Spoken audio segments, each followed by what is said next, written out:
Prva narudžba 40 eura, druga narudžba 40 eura, treća, četvrta, peta i tako u krug. Ljudi moji, nisam znao da muška roba na Vintedu odlično prolazi, da se super prodaje, a da Poljaci kupuju kao ludi.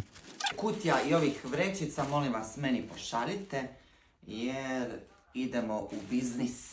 Čuo jesam za Vinted da ljudi tamo prodaju robu, pa rekao idem ja isprobati to, ali mene je mučila jedna stvar, vidio sam da ljudi prodaju tamo robu masu po 2 eura, a meni je bilo pa neću prodavati po 2 eura robu koju sam čuvao, pazio, jer ja zaista se odnosim prema robi jako dobro.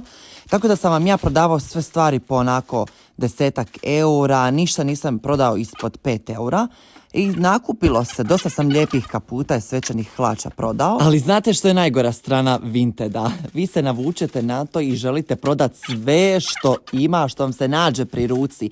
Ja sad kad idem doma u Slavoniju svojima, samo otvaram ormare i pitam ih jel ti ovo treba, jel ti ovo, samo da prodam, da se riješimo te robe, jer šteta je da ljudi to bacaju ili pale, ne daj Bože, kad se može prodati i netko drugi može nositi. Mislio sam da muška roba ovdje ne prolazi, jer imam dojam da općenito muška roba nigdje ne prolazi, da jednostavno muškarci ono kao kad izno samo da ću si kupiti, to je to. Jer sam masu puta stavljao na Facebook, čak i nudio besplatno, niko se nije javljao, a ovdje ja otvaram biznis.